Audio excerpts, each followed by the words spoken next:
Assalamualaikum warahmatullahi wabarakatuh. Shalom, Om Swastiastu, Namo Buddhaya, salam kebajikan. Halo teman-teman sekalian, salam sejahtera untuk kita semua. Perkenalan adalah salah satu bagian dari suatu ikatan. Maka dari itu, izinkan saya menjadi bagian daripada ikatan tersebut. Perkenalkan, nama saya Sayyid Fai Muhammad. Saya adalah salah satu delegasi dari Man Insan Cendekia Aceh Timur. Teman-teman sekalian, di era globalisasi saat ini, banyak terjadi kemajuan di mana-mana, yang dimana hal tersebut berbuah dampak positif yang bermanfaat bagi masyarakat luas. Namun, di balik dampak positif yang semakin banyak, ada juga dampak negatif yang harus kita tanggung, yaitu adalah mulai terkikisnya nilai-nilai moral di kalangan masyarakat. Hal ini tentu harus menjadi fokus kita pada hari ini. Oleh karenanya, pada kesempatan kali ini, saya akan menyampaikan sebuah pidato yang berjudul Tasamu Membangun Insan yang Bermutu. Dari judul ini, saya dapat memetik satu tujuan penting, di mana toleransi itu harus dijunjung tinggi dengan mengesampingkan intoleransi. Dengan begitu, kita dapat menciptakan suatu lingkungan masyarakat yang adil dan sejahtera. Pada tahun 1187, di sebuah negeri yang kaya dan juga disebut sebagai negeri yang indah, lahirlah seorang insan yang cikal bakal yang menakluki Baitul Maqdis. Beliau bernama Salahuddin Al-Ayyubi. Salahuddin Al-Ayyubi berhasil menakluki kota Baitul Maqdis dan mendirikan sebuah tonggak keadilan bagi perdamaian seluruh etnis yang ada di sekitarnya. Namun, apakah tonggak ini terus berdiri kokoh? Tentu tidak. Bak lilin yang tegap posturnya maka akan meleleh suatu saat ketika terus dinyalakan. Begitu juga dengan kejayaan dari tonggak Salahuddin tersebut. Hal ini bukanlah hanya sebatas kisah, namun hal ini sudah nampak di depan mata kita.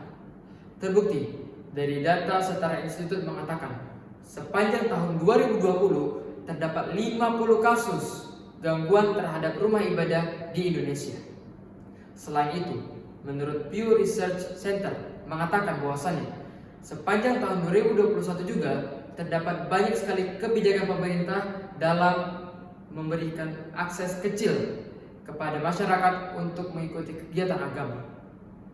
Hal ini sudah menjadi bukti nyata bahwasannya intoleransi semakin marak di kalangan masyarakat, yang faktornya datang dari berbagai arah, baik itu dari masyarakat itu sendiri dan juga dari pola pemerintahannya.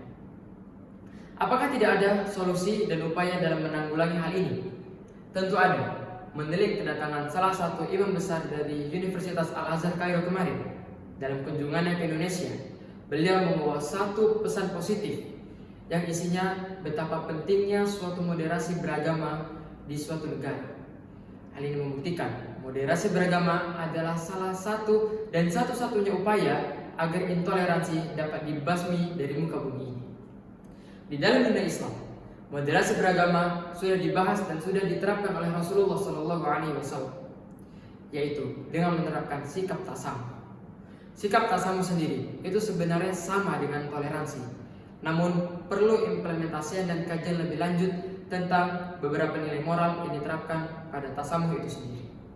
Namun, daripada itu semua, tasamu sangatlah penting dalam penanamannya sejak kita kecil.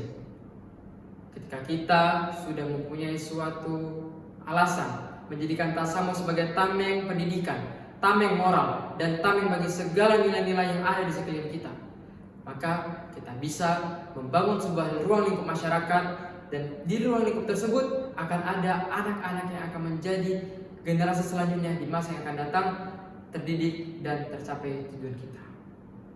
Selain itu, kita juga perlu dukungan dari pemerintah. Pemerintah juga harus mendegaskan segala undang-undang, segala peraturan yang melenceng daripada nilai-nilai toleransi. Dengan begitu, intoleransi akan musnah dan kita semua akan menjalani hidup dengan damai karena terciptanya keselarasan antara pemerintah dan masyarakat. Dalam hal ini, saya mengajak seluruh kalangan masyarakat di Indonesia agar kita juga bisa menjadi contoh bagi dunia internasional. Kita harus terus memperhatikan hal kecil seperti tasamu ini. Karena dengan kita memperhatikan hal kecil itu, maka kita akan mendapatkan suatu emas yang besar di depan mata kita. Jadi, teman-temanku sekalian, pada kesempatan kali ini, saya juga ingin menyampaikan satu pesan penting, betapa pentingnya toleransi itu sendiri. Ketika toleransi sudah dijunjung tinggi, maka keselarasan akan tercipta dengan sebaik mungkin. Ingin hati menggulung gunung, namun apalah daya, tangan tak sampai. Ingin hati pidato ini disambung, namun apalah daya, waktu telah usai. Saya ucapkan terima kasih kepada seluruh teman-teman yang telah menyaksikan video saya ini. Saya ucapkan mohon maaf bila ada salah kata ataupun yang lainnya. Terima kasih. Assalamualaikum warahmatullahi wabarakatuh.